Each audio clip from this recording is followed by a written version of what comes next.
Emisión especial, el pueblo de Cuba denuncia al toque. Un destacado profesor universitario, Esteve Rams, después de nuestro primer programa la semana pasada, decía algo así: cuando desmantelamos los grupos terroristas, recuerdan, que actuaban contra Cuba, sabíamos que vendrían otros, pero también sabíamos que debilitábamos al enemigo.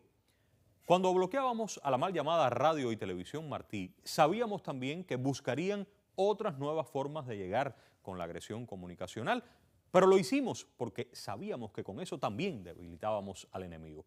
Ahora sabemos que después del toque podrán venir otros toques, pero esa no es la esencia. Igual hay que darle con todo al toque porque nos hace daño. Derrotarlo debilita al enemigo. Que la única razón, esto hay que decirlo bien claro una vez más, que la única razón de la inflación, la devaluación de nuestra moneda, que la única razón sea el toque, nadie en su sano juicio puede afirmarlo. Como tampoco podría negarse que vivimos en su total desarrollo en una guerra contra Cuba, no solo económica, sino política, ideológica y de sentido común, la guerra también. Y en una guerra hay ofensivas tácticas y ofensivas estratégicas. La estratégica está clarísima, es derrotar la crisis económica, es enrumbar nuestra economía sobre bases sólidas, y en lo táctico, bueno, entre otras muchas cosas, derrotar al toque es muy importante. Una línea, un camino no se contrapone al otro. Cuando enfrentamos lo estratégico con lo táctico, erramos.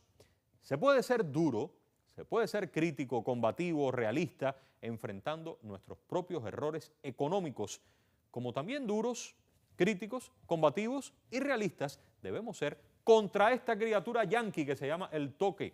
Y justo así, nunca menos, firmes, resueltos y decididos a luchar contra ese que es el principal obstáculo y la sombrilla maligna que nos impide avanzar, que se llama bloqueo, que está vivo, que nace, que palpita desde el mismo corazón del imperio, que busca doblegarnos. Si entendemos esta lógica, si la compartimos, estamos listos para nuestra segunda emisión de Razones, denunciando el pueblo de Cuba al toque.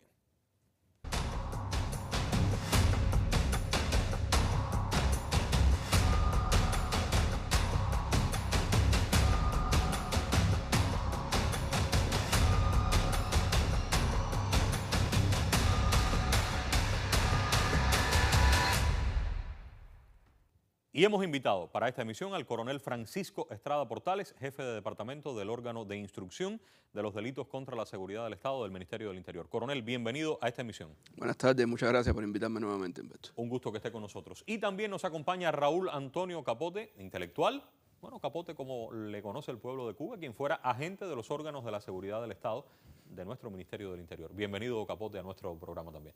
Muchas gracias por la invitación y gracias a Razones de Cuba por permitirme participar en este programa, esta emisión especial. Usted es parte de Razones de Cuba. En Razones de Cuba su vida cambió de ser un enemigo, entre comillas, a ser lo que es hoy, un revolucionario querido por nuestro pueblo. Usted va a hablar como ex agente, como intelectual o como persona que estuvo dentro del enemigo y conoce bien cómo funciona todo esto. Es imposible separar las tres cosas. Muy interesante. Y tenemos al coronel Estrada. La presencia del coronel es muy importante porque el coronel ha estado como en su condición de instructor muy cerca de procesos importantes, la investigación de procesos importantes, el juzgamiento de acciones terroristas contra Cuba. Por ejemplo, coronel, algunas de las que usted ha estado en los años anteriores. Bueno, en el tránsito por el trabajo participamos en la investigación y presentación a los tribunales de los terroristas centroamericanos, particularmente los terroristas salvadoreños que fueron enviados por Posada Carriles y financiados por la Fundación y organizaciones de las estructuras del gobierno de los Estados Unidos. Son los de las bombas aquí. Los que pusieron las bombas en la década del 90 en nuestro país. Bien. ¿Y usted está investigando el toque ahora? Estoy dentro del equipo de investigación de este proceso. ¿Cómo surge el toque? Bueno, en el proceso que se está desarrollando se han establecido un grupo de antecedentes y documentado un grupo de antecedentes que se remontan a los años 2013, 2015, 2016, en aquella época que era un proyecto, una estructura relacionada con Radio Nederland. Radio Nederland, de Holanda. De Holanda. Vamos a ver algunas imágenes para que puedan buscar en internet, además saber qué cosa es Radio Nederland, su logo actual. Seguimos, coronel. Que desde aquella fecha se ha identificado que recibía financiamiento de, como decía, igual que los terroristas, de las estructuras que utiliza el gobierno de los Estados Unidos para el desarrollo de la subversión.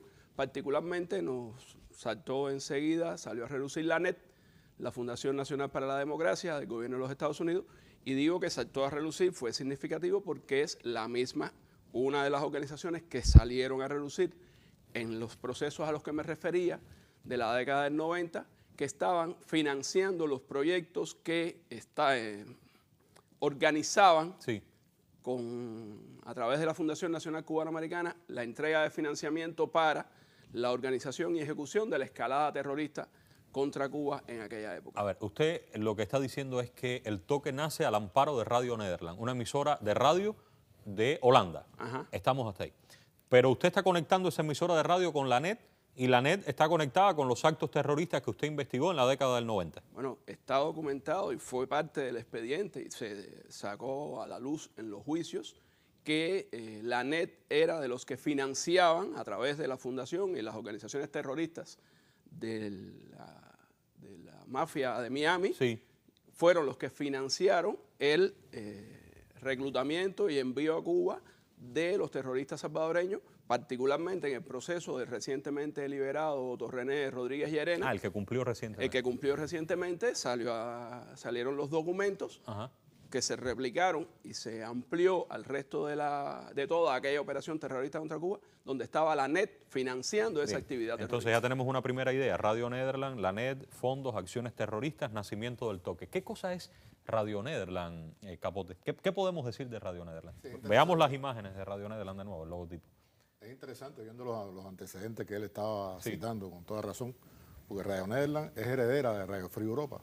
Radio Free Europa. Radio Free Europa, Radio Praga, toda la articulación de emisoras de radio que en determinado momento sirvieron como parte de la guerra y la subversión contra Europa del Este, que fue fundamentalmente contra Rusia. Y fueron emisoras que siguieron jugando su papel incluso después de la caída del socialismo. Y bueno, por lo que estamos viendo también han jugado su papel en este proyecto de subversión contra Cuba. O sea que podemos decir que estaban intentando, desde una etapa que ellos veían como previa a la caída de la revolución en Cuba, ya instalar algo parecido en nuestro país a través del toque o de otro engendro que se les ocurrió. Sí, por supuesto. Si nosotros vamos al proyecto Génesis, que surge después del 2004, parte esencial de ese proyecto era la construcción de toda una plataforma, primero de blog y después de sitios digitales, aprovechando la experiencia, sobre la base de la experiencia de la guerra que se había librado contra el socialismo en Europa. Y muchos de aquellos oficiales de la CIA, muchos de aquellos expertos, pudiéramos decir, en guerra cultural, pasaron a engrosar la fila de los equipos que trabajaban contra Cuba. ¿Algunos vinieron a Cuba? Sí, muchos de ellos vinieron a Cuba, que estuvo Ted Henken en determinado momento. ¿Quién era Ted Henken? Ted Henken era un operador. Él dice que no es de la CIA. Sí. Pero bueno... ¿Usted dice que sí? Yo digo que sí, es un operador de la CIA.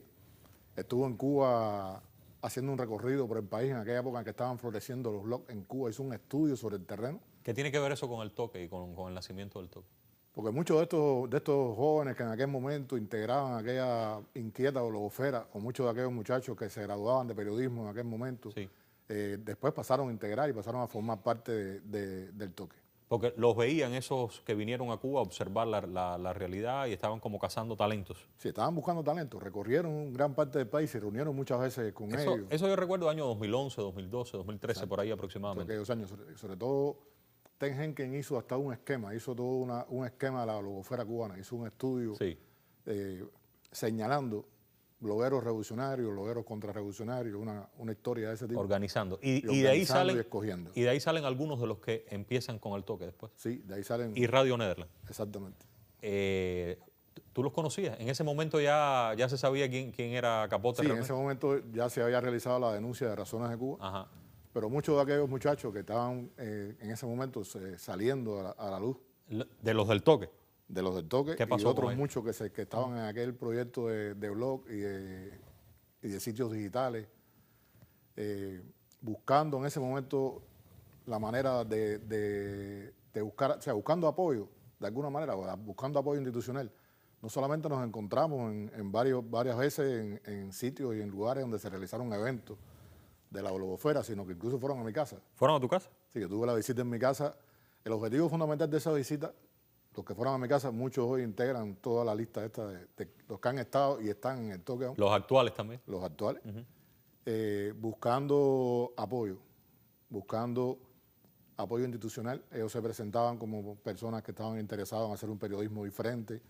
Me hablaron de la idea de los cursos que estaba dando Radio Nederland, la posibilidad de formarse en Holanda, porque bueno, Holanda no tenía nada que ver con los Estados Unidos, ahí no aparecía la CIA por ninguna parte, y entonces era muy interesante pasar esos cursos de liderazgo, prepararse. Y me vendieron la idea de que era un proyecto interesante, que era un proyecto en el cual, como no tenía ningún conflicto con la Revolución Cubana, sino que ellos sencillamente querían hacer un periodismo diferente, pues yo los podía ayudar de alguna manera en hacer llegar a las autoridades cubanas y convencer a muchísima gente en Cuba y a la seguridad del Estado en Cuba de que ellos no tenían intenciones de realizar ninguna labor contra la revolución. Pero hiciste muy mal eso porque mira lo que estamos haciendo nosotros. No, yo les expliqué exactamente, o sea, yo les expliqué en aquel momento qué cosa era Radio Nederland.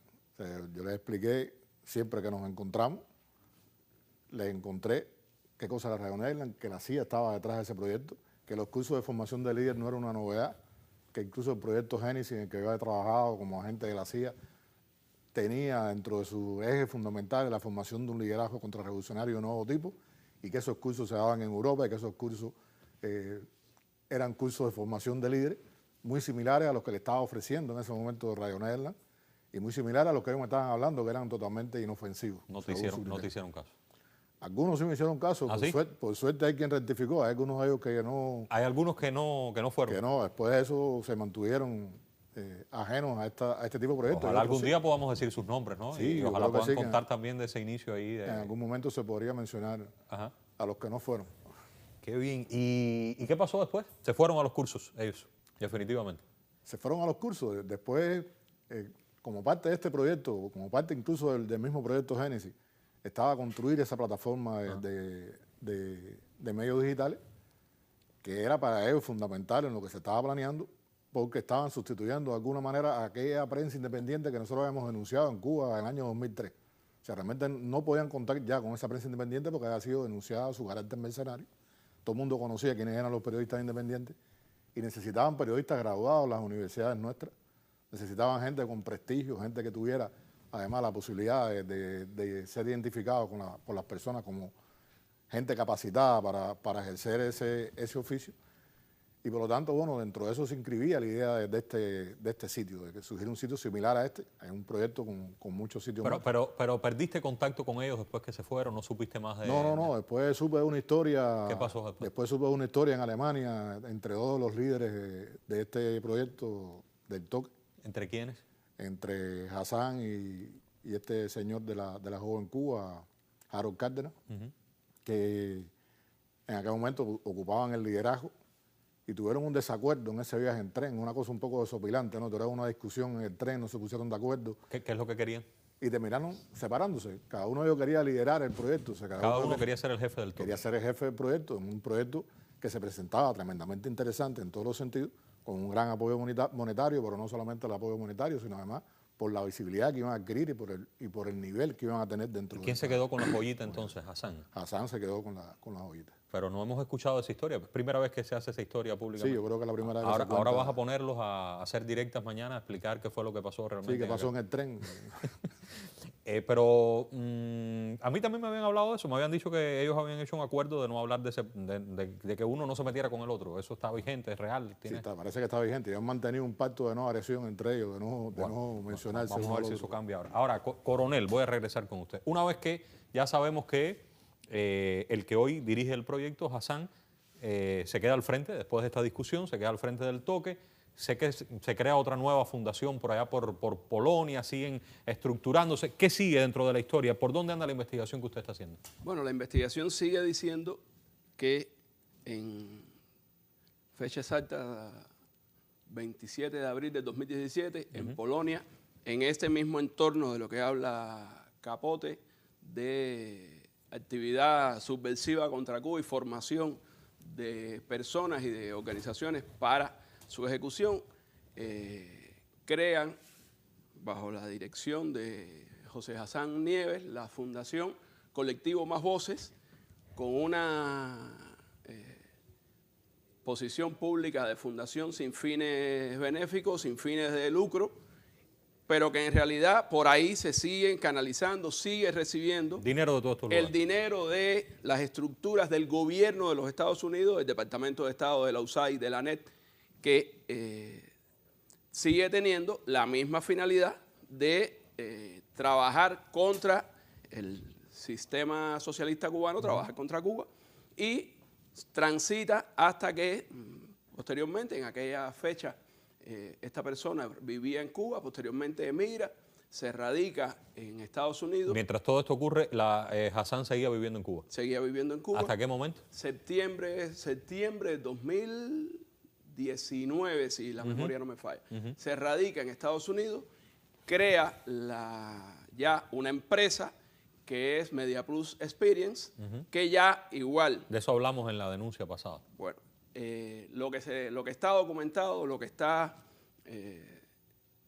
demostrándose en el proceso investigativo con el material probatorio correspondiente, es que ya es la acreditación en Estados Unidos de la fundación que mencioné antes y la creación de esta empresa para igualmente recibir el dinero y promover toda la actividad que inicialmente daba cierta imagen, cierto enmascaramiento como una actividad medianamente moderada, pero que a partir de su radicación en Estados Unidos, su ubicación en Miami, se radicaliza y empieza a realizar actividad abierta en función de cumplir los objetivos de quienes pagan, como nos pasa, como hemos visto una y otra vez. Los terroristas cumplen los objetivos de quienes los financian y estas personas comienzan a cumplir los objetivos de quienes igualmente los financian, realizando actividades abiertas contra nuestro país. Aquí vamos a hacer un alto. Yo quiero ver, después de la denuncia pasada, si pudiéramos compartir aquí, esta persona que está al frente del proyecto hizo 2 publicaciones que se han replicado en distintos sitios de ellos. Si pudiéramos ver un resumen, no vamos a leer toda su declaración infinita, pero él está dando una presunta respuesta al gobierno cubano y él está diciendo aquí, vamos a intentar resumir todo lo que está diciendo en esos 2 posts y ponerlo en consideración de ustedes, Capote, Coronel. Hay una primera idea que yo creo que está clara en lo que él está diciendo y vamos a tratar de resumir la primera idea. Yo creo que, de forma clara, aquí él está diciendo que en efecto recibe dinero del gobierno de los Estados Unidos. O sea, lo que ustedes están tratando de decir, lo que usted, imagino, Coronel, haya tenido que utilizar técnicas, tácticas, investigación y tiempo, lo está diciendo esta persona ya de forma pública. ¿Qué asociación tendría eso, Capote, reconocer que sí, que hago periodismo independiente, pero que es independiente recibiendo dinero de un gobierno?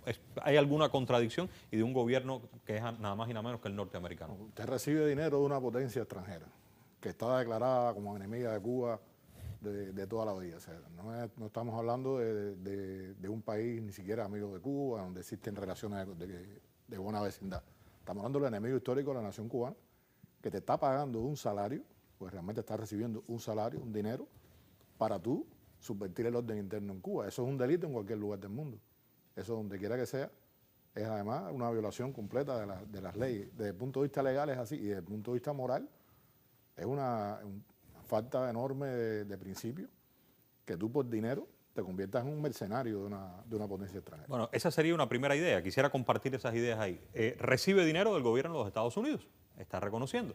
Una segunda idea sería, Coronel, la que tiene que ver con el fin. Lo está diciendo claramente aquí, que él trabaja por cambiar el régimen político existente y traer democracia, justicia, prosperidad a su país natal. O sea, número 1, recibo dinero. Número 2, trabajo. Si trabaja, recibe dinero para, con ese dinero, cumplir este objetivo. ¿Usted encuentra coherencia o no la encuentra, Coronel? No, mire, Humberto, eso él lo puede decir porque está en Estados Unidos y cumpliendo las finalidades del gobierno de los Estados Unidos contra Cuba.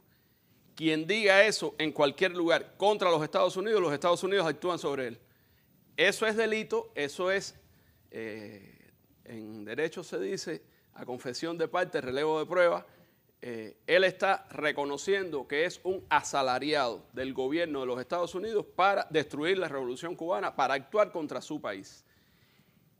A partir de lo que se está demostrando en la investigación y a partir de lo que él reconoce, para nosotros nos queda claro que estamos en presencia de alguien que está, para decirlo en alguna, impúdicamente cometiendo actos que pudieran clasificar dentro de varios de las tipicidades delictivas recogidas en nuestras leyes y recogidas en otras leyes en cualquier lugar del mundo. Sí, no solo en Cuba. No solo en Cuba, con el agravante de que lo está haciendo contra su país de nacimiento y por dinero. Está cometiendo un sabotaje económico contra nuestro país, está con su accionar influyendo negativamente en la economía de su país, actuando agresivamente, criminalmente contra el pueblo cubano, a raíz de que recibe dinero que, como dije antes, en un inicio lo enmascaraban con aquella fundación sin fines de lucro, ya después fue una empresa. Vuelvo a homologarlo, es lo mismo que ha pasado históricamente con los terroristas que hemos juzgado porque logramos capturarlo y los que incluimos en la lista nacional de terroristas porque patrocinados, apadrinados, aupados por el gobierno de los Estados Unidos, nunca hemos podido capturarlos. Y hay un tercer elemento que él está reconociendo y es que ha actuado con ese dinero, que ha traficado con ese dinero, lo dice con otras palabras, pero que con ese dinero ha realizado operaciones ilegales dentro de Cuba. Lo decíamos en la denuncia porque el Departamento de Estado, y aquí está, podemos ver al funcionario, ex funcionario de la embajada actualmente, aquí está, Xavier Billingsley, quien fuera vicejefe de la sección de Relaciones Públicas de la Embajada de Estados Unidos en Cuba. Existen pruebas documentales de este hombre hablando con cubanos aquí dentro y diciendo: el dinero que te voy a pagar para que presentes proyectos de subversión contra Cuba, te lo voy a dar a través de ¿quién? Del Toque y a través de José Hassan. Y José Hassan reconoció eso también. Está diciendo, dentro del mercado cubano, dentro de la economía cubana, he movido dinero por fines que no son legales. ¿Aquí qué tendríamos entonces, coronel? No es la primera vez que esto pasa, obedece a cómo el gobierno de los Estados Unidos usa su estructura oficial, la enmascara a través de proyectos que tienen esta aparente finalidad positiva o favorable para cometer subversión contra Cuba y para cometer delito en Cuba. Insisto, esa actividad es delito en Cuba y en otros lugares del mundo, incluyendo en los Estados Unidos. ¿Cuán independiente es este periodismo, Capote, desde tu perspectiva como intelectual? ¿Es periodismo y es independiente desde tu perspectiva? Ni es periodismo ni es independiente. O sea, tú estás sirviendo como instrumento de guerra contra tu propio país. ¿Qué nivel de independencia tú puedes tener cuando todo lo que estás haciendo va a depender del dinero que te están pagando? Pero ahí en el post está diciendo que tiene problemas con la autoridad, que él hace lo que quiere, en otras palabras, que nadie le ha dicho exactamente lo que tiene que hacer. ¿Es que funciona así? Tú que estuviste dentro de ellos. No, ¿Te decían exactamente lo que tenías que hacer a ti? Mira, claro que te decían lo que tenías que hacer. Cualquiera de ellos que se salga del libreto, que se salga del guión. Yo conocí una vez una persona que era un periodista, podríamos decir, de vocación, sí, que cometió el error porque creía, de verdad, honestamente, era una persona que creía en los valores de la sociedad estadounidense, de hacer una crítica en una ocasión a un acontecimiento festivo que había ocurrido en la embajada, en aquel momento la sesión de intereses en la residencia del jefe de la sesión de intereses. Y él escribió un artículo criticando que la contrarrevolución en ese lugar se había llevado hasta las banderas y se había llevado la comida a las mesas. Ahora un desastre fue aquello. La consecuencia de eso fue que inmediatamente le fue prohibida la entrada a la sesión de intereses de los Estados Unidos. Escribió una carta al Departamento de Estado quejándose de lo que le había ocurrido y lo metieron a la lista negra de tal manera que nunca más en su vida pudo hacer ni periodismo ni ninguna otra cosa relacionada con el gobierno americano. No hay posibilidad alguna de que él pueda ser ninguna de las cosas que él plantea ahí. Él puede ser todo eso que él quiera hacer contra el gobierno cubano, fuera de Cuba, desde fuera de Cuba, pero jamás ni se atrevería ni podría hacerlo contra el gobierno de Estados Unidos, contra la gente que le paga y contra la gente que sostiene su proyecto. Hablando de listas, coronel, está la lista de personas, de entidades perseguidas por Cuba por actividades terroristas. Aquí se ha actualizado, usted ha estado con nosotros en televisión. ¿Esto pudiera ser de avanzar una investigación penal susceptible de aparecer en esa lista?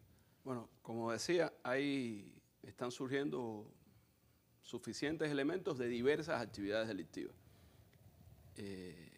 La investigación termina individualizando lo que cada cual comete y los materiales probatorios que se entienden. Por cierto, le hago una breve interrupción. ¿Usted sabe cuántos son ellos? ¿A cuántas personas usted está investigando? Bueno, lo que tenemos hasta ahora, sí, hay 18 directivos y un grupo también ya identificado de colaboradores. 18 directivos.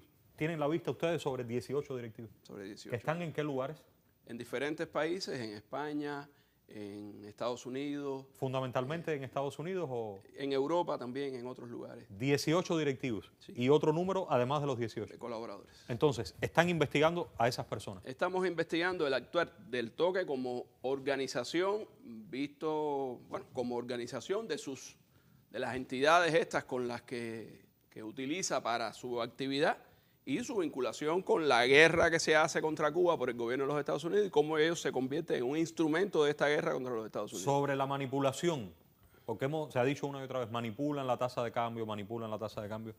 ¿Están investigando eso también? ¿Cuál es el mecanismo para hacerlo? Bueno, no voy a dar todos los elementos que van saliendo porque es un proceso. Pero lo están investigando. Pero se está investigando.